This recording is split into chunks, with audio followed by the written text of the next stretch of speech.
Picture a 50-year-old airplane flying low over the Persian Gulf. Right.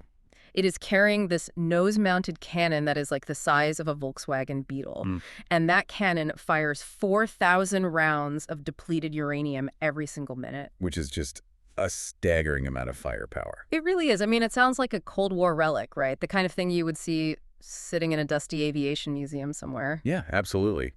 But right now, today, that specific aircraft is arguably the deadliest and, most vital weapon in the 21st century's most critical geopolitical choke point. Welcome to this deep dive.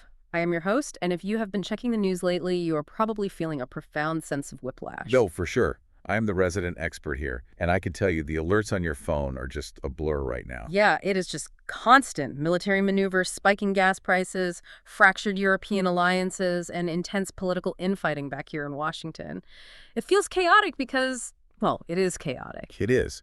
But there is a connective tissue holding all of these crises together. And our objective today is to map that connective tissue.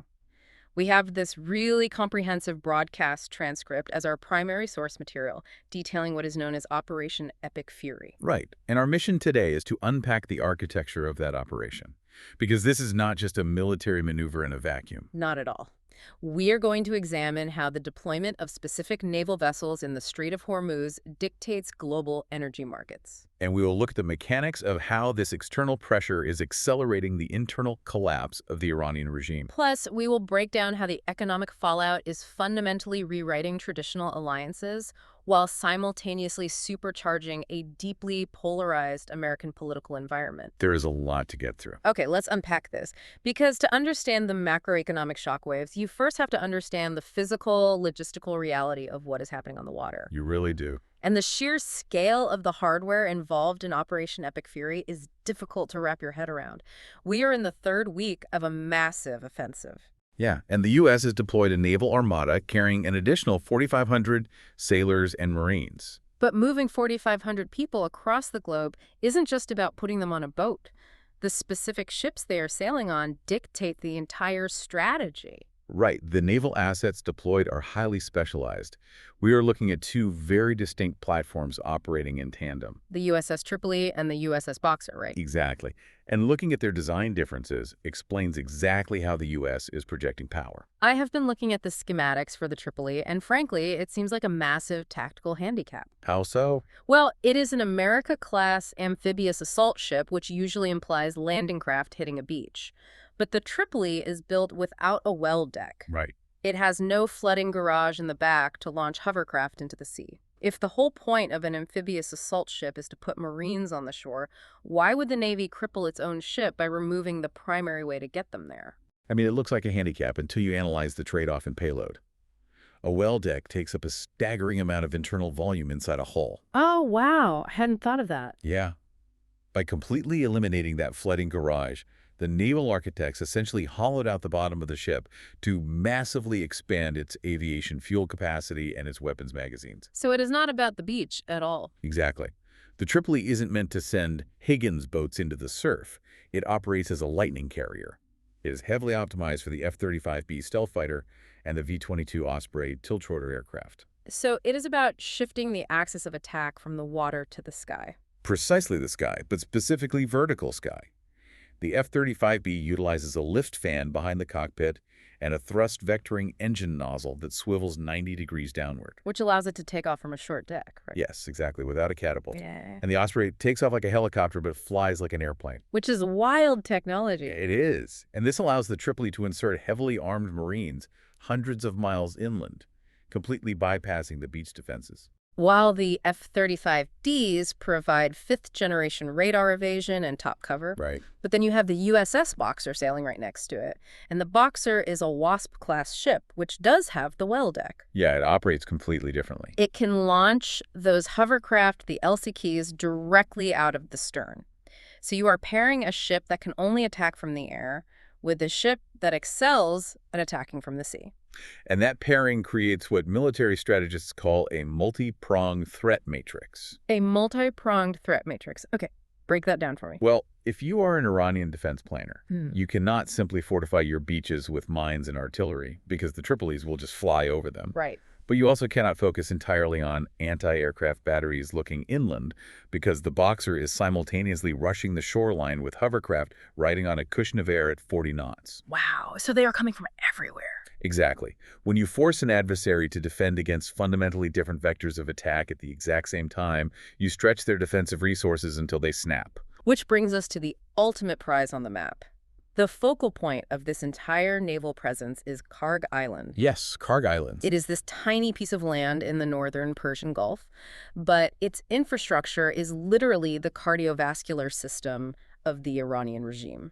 That is a great way to put it. I mean, roughly 90 to 96% of Iran's crude oil exports flow through the pipelines and terminals on that specific island. So it is not just a port. If you pinch that one artery, the entire Iranian economy goes into cardiac arrest. Exactly. But what is the tactical reality here? I mean, is the goal to execute some D-Day style invasion, put boots in the sand, and physically occupy the oil terminals? Well, the consensus among defense analysts evaluating this operation is that a kinetic, boots-on-the-ground invasion of Karg Island is likely unnecessary. Really? Yeah, to achieve the strategic objective anyway. You do not need to own the island to render it useless to the regime. So you just park a carrier strike group in front of it and declare quarantine? You establish a naval embargo. The mechanics of global shipping require these massive, slow-moving, very large crude carrier supertankers to physically dock at Karg Island to load the crude. Right. If the U.S. Navy establishes an exclusion zone, commercial insurers simply will not underwrite the massive liability policies required for those tankers to enter the Gulf. Ah, and without insurance, the tankers do not sail. Precisely. And without tankers, the oil physically backs up into the storage facilities. Within days, the regime is completely starved of the hard foreign currency it uses to fund its operations. But this strategy is not purely defensive blockading, right? I mean, those 4,500 Marines aren't just sitting in the galleys eating MREs. No, not at all. There is a deeply proactive defensive posture being taken on the commercial side of the ledger. Like what? Well, the Marines are highly trained for maritime interdiction and point force protection. We're seeing deployments of these personnel directly onto commercial oil tankers that are attempting to transit the Strait of Hormuz. So they're riding along on the civilian ships. Exactly. They are essentially acting as highly lethal deterrents against boarding parties or fast attack harassment. And then when we talk about harassment, we have to talk about what is left of the Iranian military apparatus. Right. The operational readouts indicate that Iran's conventional capabilities have been systematically dismantled. The traditional Iranian Navy is gone. Yes. Their conventional air force is grounded or destroyed. The early warning radar networks and their anti-aircraft missile batteries have been essentially wiped off the map. The term being utilized by military officials right now is that U.S. air assets are roaming free. Roaming free. That paints quite a picture. It does. In modern warfare, once you systematically dismantle an adversary's integrated air defense system, their radar dishes and surface-to-air missiles, you achieve total air superiority. You strip the enemy of the ability to contest their own sky. Precisely. Which brings me back to the A-10 Warhog. We have total air superiority. We have F-35s that can drop precision munitions from 30,000 feet while remaining completely invisible to radar. So why is a massive, slow, 50-year-old attack plane taking center stage?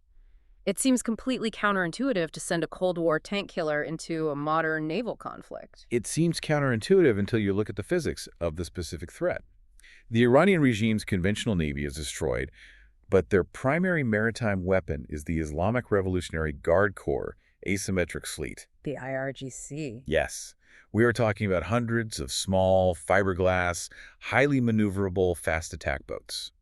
Some of them are rigged as suicide vessels designed to swarm commercial shipping. So it is like a cloud of angry hornets rather than a single large predator. Precisely. Now imagine an F-35 flying at Mach 1.6 at 30,000 feet.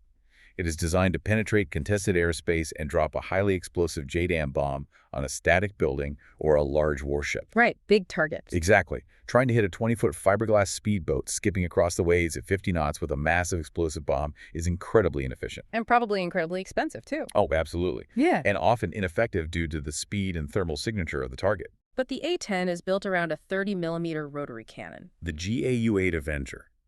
And the physics of its ammunition dictated success. It fires rounds made of depleted uranium, which is incredibly dense. Like how dense? Roughly 1.6 times denser than lead. When a depleted uranium round hits a target at high velocity, it doesn't just explode. What does it do? The kinetic energy generates immense heat, turning the round into a localized inferno that shears right through engine blocks and fiberglass holes. Wow. Furthermore, the A-10 is heavily armored, with the pilot sitting in a titanium bathtub, allowing the aircraft to fly low, fly slow, and loiter over the target area for hours. It is armed Overwatch. Exactly. When you pair the A-10 with AH-64 Apache attack helicopters, you create an inescapable low-altitude web of kinetic firepower. It is a tailor-made mechanism to physically shred those fast attack boats before they get within striking distance of a tanker. It is a matter of using the right tool for the specific tactical geometry of the battlefield.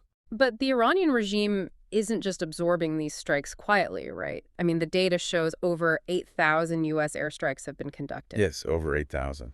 But Iran is a massive country. It is roughly twice the size of Texas, with deeply entrenched subterranean infrastructure. And they are aggressively returning fire. Not conventionally, though, but through deeply destabilizing asymmetric strikes. Exactly. The operational picture shows Iran utilizing its vast stockpile of suicide drones and ballistic missiles to create chaos across multiple borders. Where are they hitting?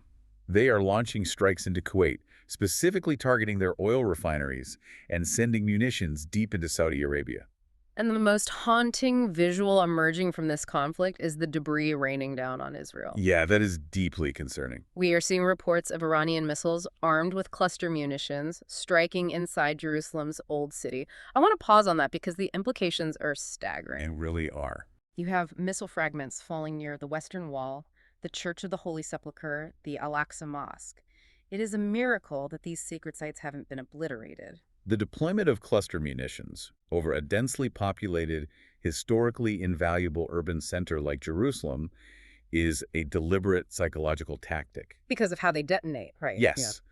Cluster munitions are essentially large canisters that open midair, scattering hundreds of smaller bomblets over a wide area. They are inherently indiscriminate. The Israeli foreign minister was quoted as saying, "Nothing is sacred to this terror regime." Which highlights their strategy perfectly. Right. And it is a stark reminder that when a regime is backed into a corner, their objective shifts from military victory to maximizing global pain. They had previously threatened to target recreational and tourist sites globally. It is the definition of asymmetric chaos. And that chaos is the precise mechanism by which a localized conflict in the Middle East begins to directly impact the listener's daily life. We have established the military bottleneck at Karg Island and the Strait of Hormuz. Now we have to analyze how that physical choke point translates into a macroeconomic shockwave. Right, because it's incredibly easy to look at a map, see the Persian Gulf, and think, well, that is tragic, but it is thousands of miles away from my driveway. Exactly. But the reality of the global commodities market means that the Strait of Hormuz being closed for business is a direct hit to the American wallet. The strait is the ultimate geopolitical bottleneck. At its narrowest, the shipping lanes are only about 2 miles wide in either direction. Just 2 miles. Just 2 miles. And a massive percentage of the world's daily oil consumption must pass through that specific corridor. So when you introduce naval mines, drone strikes, and a U.S. naval blockade, insurance markets freeze, transit stops, and the global market immediately panics. I want to challenge the fundamental premise of that panic, though. Okay, go for it. Because for the last 10 years, the prevailing narrative in the U.S. has been energy independence. We pioneered fracking. We pump massive amounts of our own crude oil in Texas and North Dakota. Right. If the U.S. is truly energy independent, and we are not relying on tankers coming out of the Persian Gulf, why is the price of a gallon of gas in Ohio surging? Why are Americans feeling the pain if the oil is trapped over there? That is the exact paradox that Interior Secretary Doug Burgum recently addressed. To understand the price at the pump, you have to understand the mechanism of oil futures and global arbitrage. Arbitrage, okay. It is entirely true that the United States relies on the Persian Gulf for a statistically tiny fraction of its domestic oil consumption, less than 2%. So we physically have the oil we need inside our borders? Physically, yes. Yeah. But oil is a globally traded fungible commodity. The price of a barrel of oil is not determined by what it costs to pull it out of the ground in Texas. Right. It is determined by the global spot market and futures contracts. Exactly. If the Strait of Hormuz closes, global supply drops by millions of barrels a day. Suddenly, Nations in Asia and Europe are desperate for oil. And they are willing to pay a massive premium to get it. Yes. And because capitalism exists, an oil producer in Texas isn't going to sell their barrel to a refinery in Ohio for $50 if a buyer in Japan is certainly willing to pay $120 for that exact same barrel. I see. The domestic price instantly rises to meet the global price. Precisely.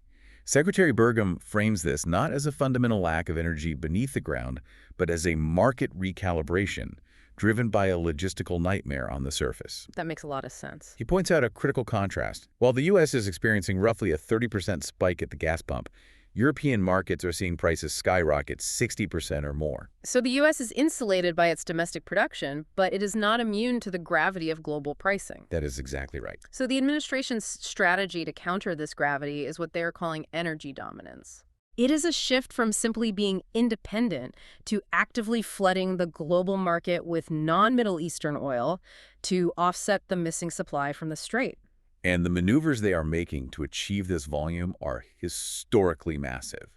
They are hunting for raw volume, and they are leveraging every geopolitical tool available to secure it. The most jarring move is the transactional pivot toward Venezuela. It really is a massive shift. For years, Venezuela has been treated as a geopolitical pariah, heavily sanctioned due to human rights abuses and democratic backsliding. But they sit on the largest proven crude oil reserves on the planet, an estimated 303 billion barrels. So suddenly, the U.S. is engaging in a $2 billion transaction pipeline with Caracas. It is a textbook example of realpolitik. Venezuelan crude is incredibly heavy and sour, requiring specialized refining, much of which is located on the U.S. Gulf Coast. So by easing sanctions and injecting $2 billion into their energy sector, The U.S. is prioritizing immediate global supply stabilization over previous human rights-based diplomatic isolation. and they are matching that external push with a massive internal expansion. We are seeing the execution of record-breaking lease sales in the National Petroleum Reserve in Alaska, the NPRA. Right. To put this in perspective, they are aggressively opening up an area of federal land roughly the size of the entire state of Indiana for immediate oil and gas development.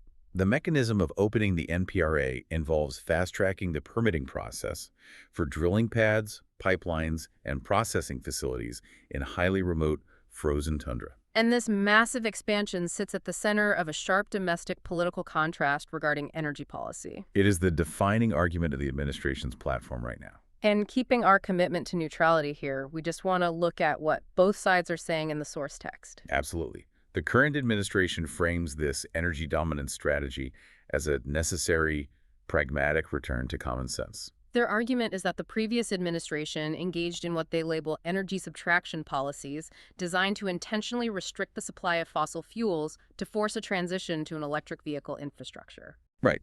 And the economic critique presented by the current administration is that energy subtraction artificially reduced baseline reliability, And relied heavily on taxpayer subsidies for EVs. leaving the global market highly vulnerable to exactly this kind of geopolitical shock in the Middle East.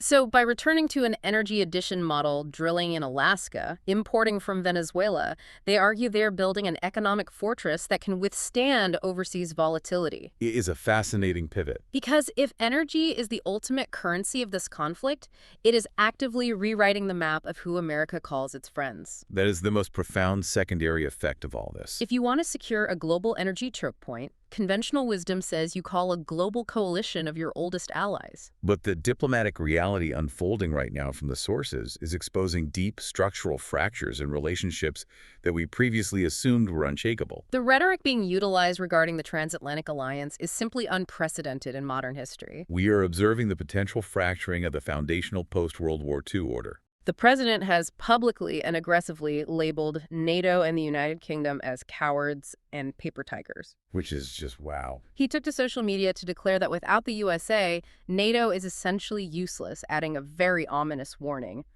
We will remember. You do not use that kind of rhetoric against nations that have bled alongside you for a century unless the relationship is fundamentally broken. Right. To understand the genesis of that frustration, you have to look at the massive asymmetry in the security relationship.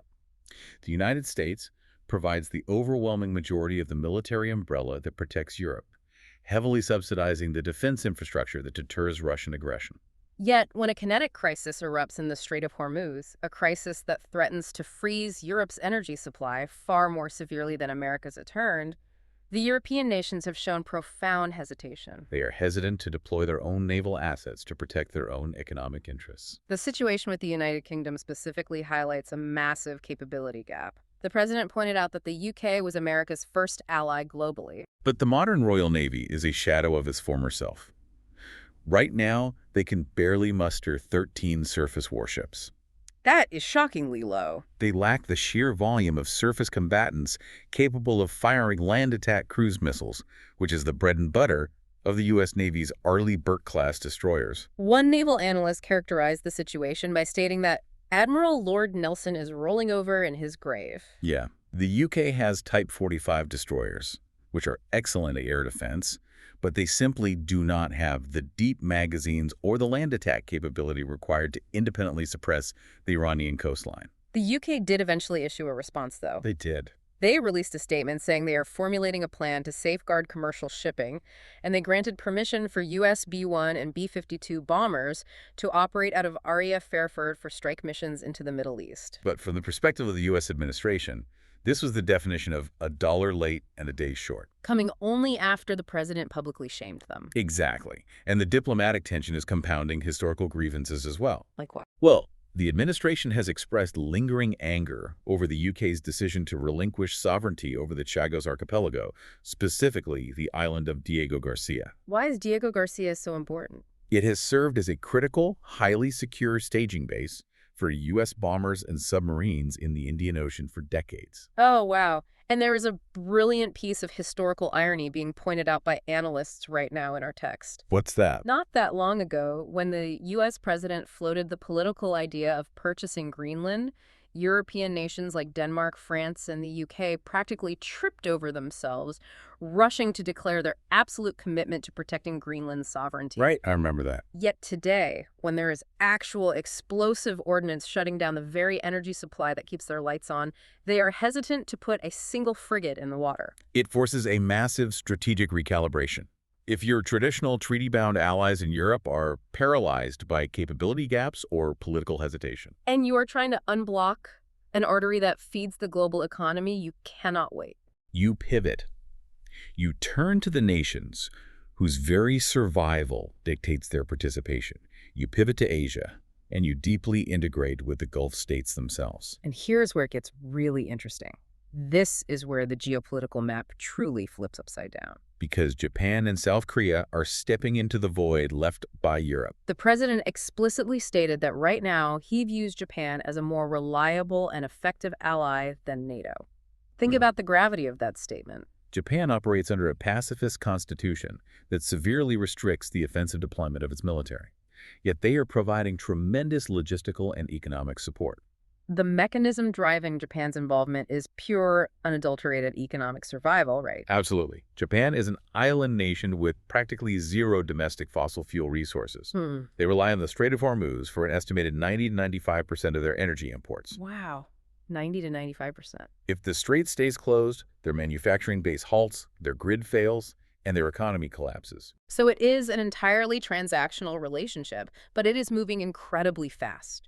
The U.S. just formalized $57 billion in energy deals with Japanese corporations. Japan is desperately attempting to lock in reliable, long-term energy supplies from the U.S. to decouple their survival from the volatility of the Middle East. And while Japan provides the economic anchor in Asia, the Gulf states are providing the kinetic anchor in the Middle East. Nations like the United Arab Emirates are not simply offering airspace. They are actively engaged in the conflict architecture. The scale of the UAE's involvement is staggering. They are currently executing a $1.4 trillion investment strategy within the United States. But beyond the money, their military is in the fight. Geographic proximity dictates their reality. Right. The UAE sits directly across the water from Iran. And the operational data indicates that Iran has fired over 2,000 missiles and drones at the UAE, more than double the volume fired toward Israel. 2,000 incoming threats. But the skies over Dubai aren't falling. Because the Emirati integrated air defense systems are operating at an incredibly high proficiency. Really? Yes.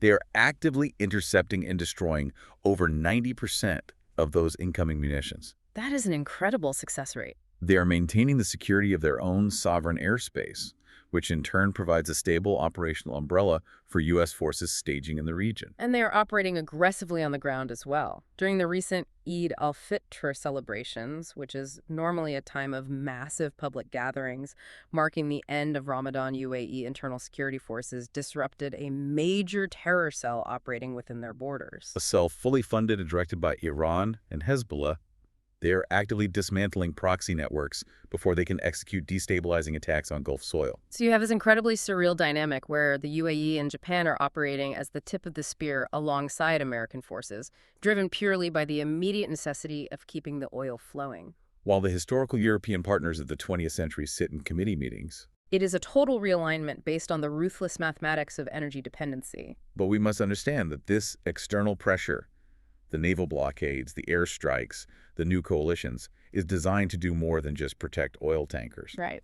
The ultimate strategic goal is to apply so much external stress that the internal architecture of the Iranian regime simply shatters. I want to look closely at that internal architecture, because as the external squeeze tightens, the government inside Tehran is actively crumbling. The U.S. strategy isn't just about dropping bombs on empty radar dishes. They are actively decapitating the regime's leadership structure.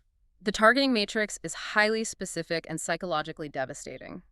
We are seeing coordinated U.S. and Israeli strikes successfully eliminating deeply entrenched leadership figures. For example, the recent targeted killing of Ali Mohammed Naini. He was the primary spokesman for the IRGC, right? Yes, exactly. But the strike that carries the most profound internal consequence is the elimination of Ahmadi, the intelligence chief for the Basij forces. To understand why that matters, we have to explain what the Basij actually is. This isn't a traditional military unit. No, the Basij is a notoriously brutal, plainclothes paramilitary militia.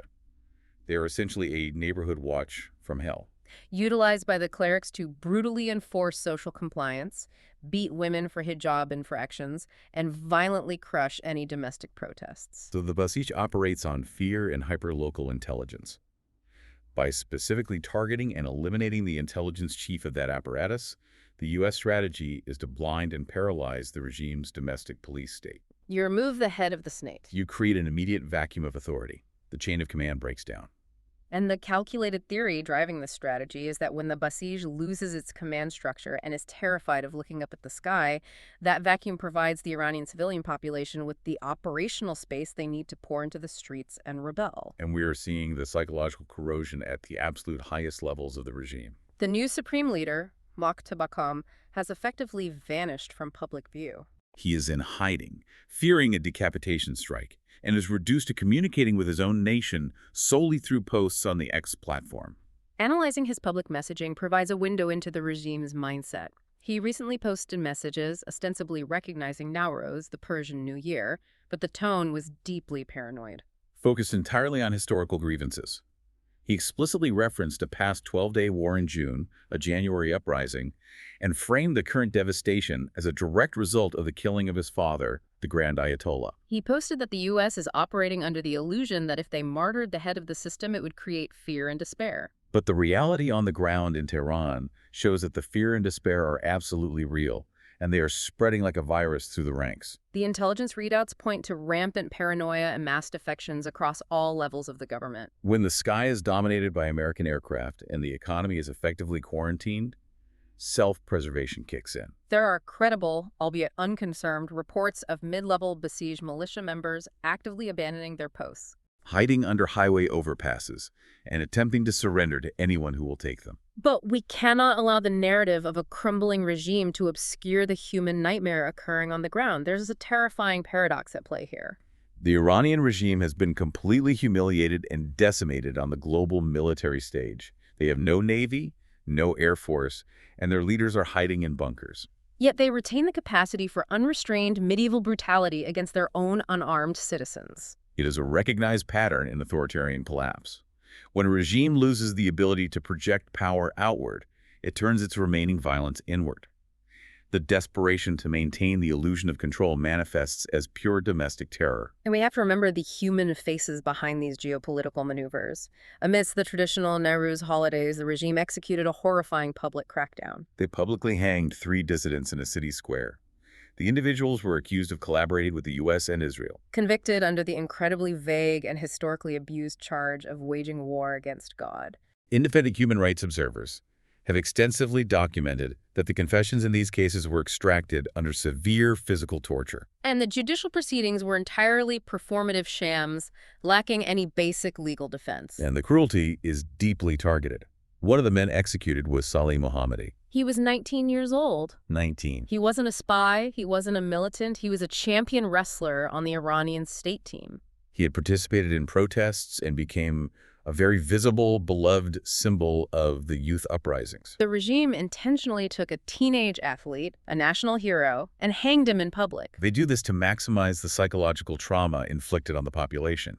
A confident, stable government does not need to publicly string up a 19-year-old athlete. It is an act of absolute fragility. They are attempting to broadcast a message that no one, no matter how beloved, is untouchable. And that campaign of terror extends far beyond their own borders. We have seen the horrifying mechanism of transnational repression used against the Iranian women's soccer team. Several members of the team had traveled to Australia and actively sought political asylum, attempting to escape the oppressive mandates of the state.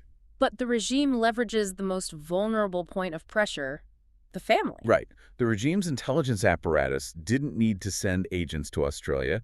They simply detained the athletes' parents back in Iran. Subjected them to interrogations, and explicitly threatened the safety of their extended families.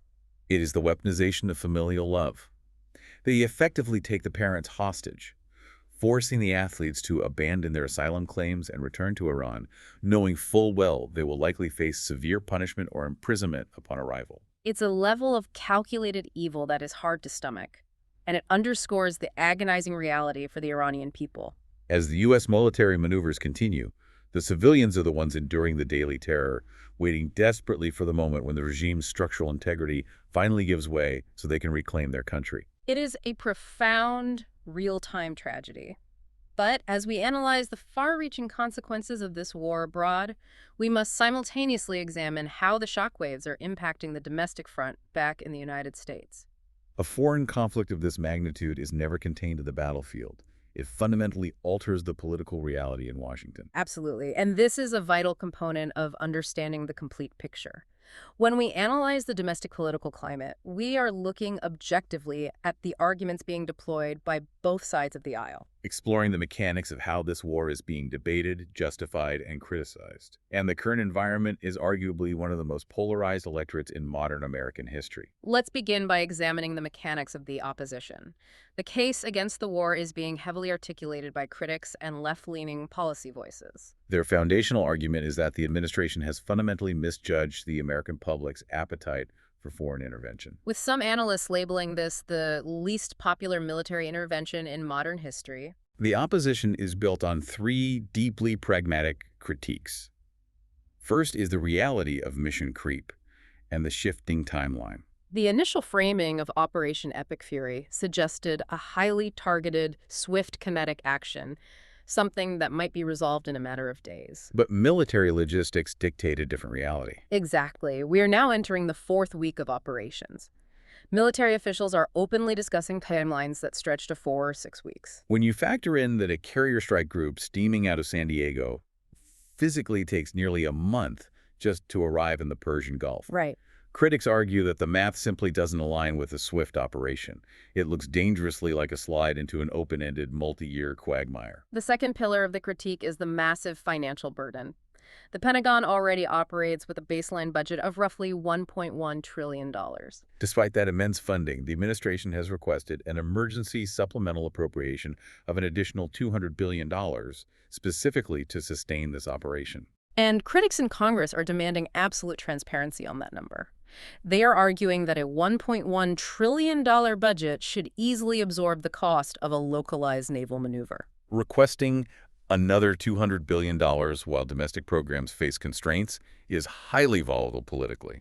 But the most sensitive and volatile metric is the human toll. The Department of Defense has acknowledged 232 American casualties thus far in the operation. And we need to be specific about the nature of those casualties because the majority are suffering from severe traumatic brain injuries or TBIs, resulting from the concussive force of near-miss drone and missile strikes on U.S. bases in the region. It is crucial to understand the mechanism of a TBI in modern warfare. Unlike shrapnel, which causes visible penetrating wounds, the blast wave from a high-explosive munition travels faster than the speed of sound. Wow. When that wave passes through the human skull, it causes the brain tissue to physically compress and rebound, stretching and shearing the microscopic axons that transmit neural signals. It is an invisible, devastating injury that can result in lifelong cognitive, emotional, and physical disabilities.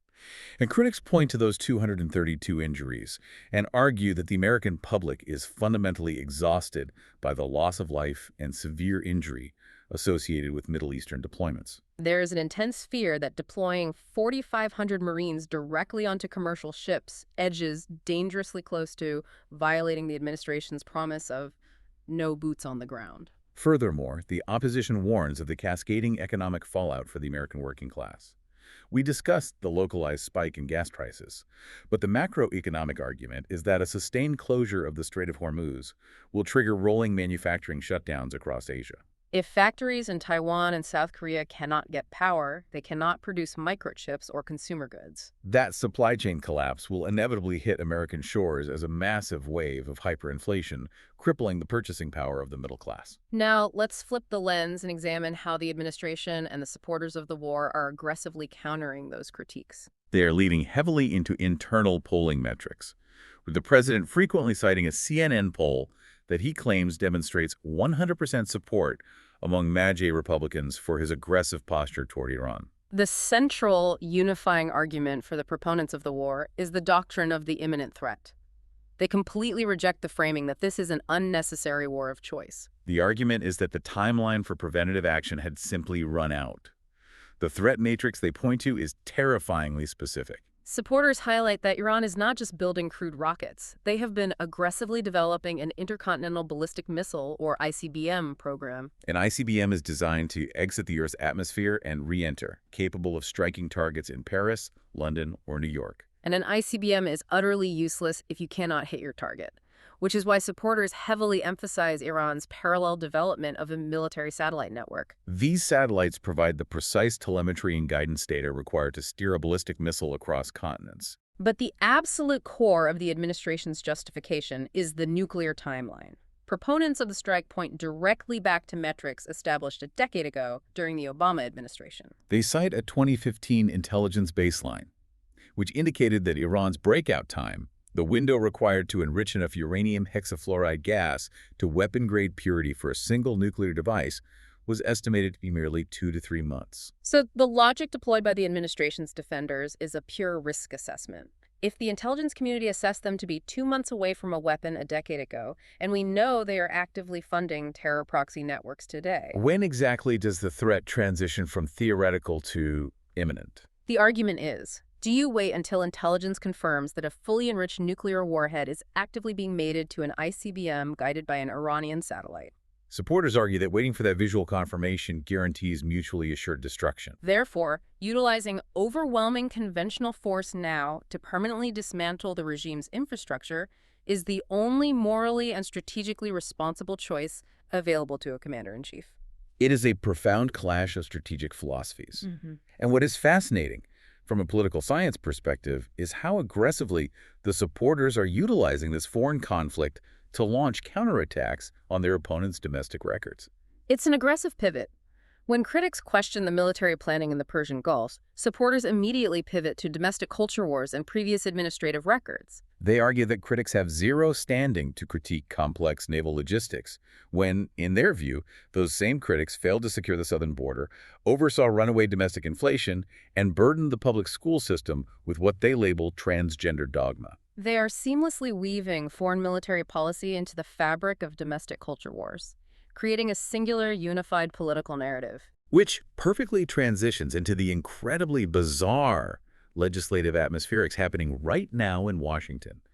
Because you would assume that managing a multi-front war in the Middle East would consume every ounce of oxygen in the White House. But the domestic political machinery is churning as if nothing is happening. The administration is simultaneously aggressively whipping votes for a massive piece of domestic legislation titled the Save America Act.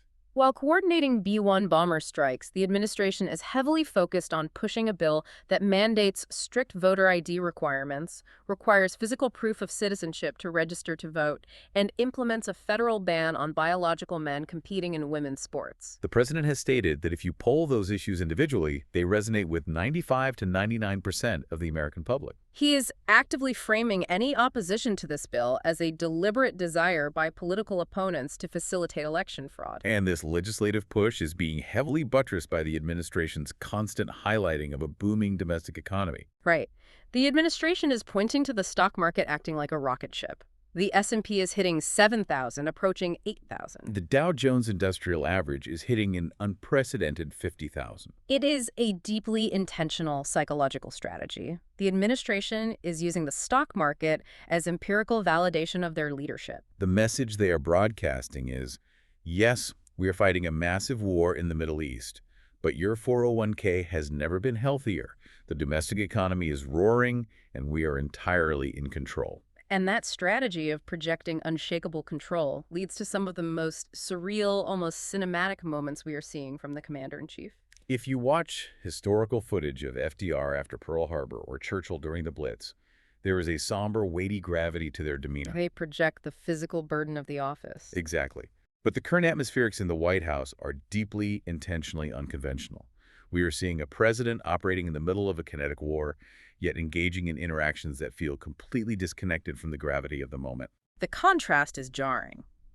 In a recent press gaggle, while actively fielding incredibly tense questions from reporters about the tactical logistics of physically occupying Iranian islands, the president spontaneously shifts gears to mourn the passing of his friend, the actor Chuck Norris. He casually refers to the martial arts icon as a tough cookie and a great guy. In that exact same breath, he pivots to dismissing the entire nation of Cuba, referring to their communist government as a disaster, delivering the assessment with the casual tone of a negative restaurant review on Yelp. Furthermore, the president's focus frequently drifts to the physical construction occurring around the Capitol. He recently interrupted a policy thought to express genuine, profound joy at the rhythmic sound of heavy pile drivers echoing across Washington, D.C. He noted with intense satisfaction that they were pouring concrete for what he promised would be the greatest ballroom anywhere in the world. He literally paused to admire the sound of concrete being poured, and perhaps the most absurd moment occurred during a formal press briefing. The president completely stopped his remarks to verbally reprimand a reporter, Peter Doocy, not for his line of questioning, but for his choice of neckwear. He publicly criticized Doocy for wearing a green tie, pointing out that since St. Patrick's Day had passed, wearing green was a fashion violation on par with wearing white after Labor Day. It is easy to dismiss those moments as mere absurdity, but when you analyze them strategically, you are observing a leader executing a highly specific psychological tactic. By deliberately focusing on the construction of ballrooms, the passing of celebrities, the soaring Dow Jones, and the color of a reporter's tie, the president is projecting an aura of absolute, unbothered dominance. He is refusing to let the adversary dictate his emotional state. Precisely. He is intentionally cultivating a business-as-usual demeanor. He is signaling to both his allies and his adversaries that the monumental conflict in Iran is so completely in hand, so thoroughly managed, that it only requires a fraction of his attention. It completely upends the traditional somber playbook of wartime leadership, projecting a terrifying level of confidence. It's fascinating, and it brings us full circle. If we synthesize everything we have explored today, from the flight deck of the USS Tripoli to the plunging oil futures, from the streets of Tehran to the press briefing room in Washington, what we are fundamentally witnessing is a live, high-stakes stress test of the modern world order. We have traced an incredible chain reaction. A localized military maneuver designed to secure a 2-mile-wide stretch of water in the Strait of Hormuz has rippled outward with devastating force. It has exposed severe capability gaps and fractured the historical NATO alliance. It has necessitated the creation of entirely new transactional partnerships with Asian economic giants and Gulf state militaries. It has pushed a decades-old, violently oppressive Iranian regime to the absolute breaking point of internal collapse. And simultaneously, it has acted as a massive accelerant on the deeply polarized American political system. Every single assumption we held about how the geopolitical machine operates is being actively dismantled and rebuilt in real time. The architecture of the world is shifting beneath our feet. So what does this all mean for you? It is a profound question. We started this deep dive talking about how the neat, orderly timelines of history books are a luxury we simply don't have right now. Right. And if there's one lingering provocative thought I want to leave you with, it's this. For the last 80 years, we have lived in a world built on the concept of shared values. The entire post-World War II order. Exactly. The foundation of NATO was built on the premise that Western democracies will inherently and instinctively protect one another based on a shared ideology. But as we watch the Royal Navy sit in port, as we watch European allies hesitate, And as we watch highly transactional, energy-based partnerships with nations like Japan and the UAE successfully take their place, are we witnessing the permanent end of shared values diplomacy? in the turbulent, resource-scarce 21st century, is your best ally no longer the nation that shares your constitution, but simply the nation that desperately needs your oil the most? It is a ruthless question, but the answer will undoubtedly define the geopolitical reality for the next century. It is definitely something to mull over the next time you are watching the numbers tick up at the gas pump. Thank you for joining us on this deep dive. Stay insanely curious, keep questioning the mechanics behind the headlines, and we will catch you next time as we continue to unpack the complex world around us.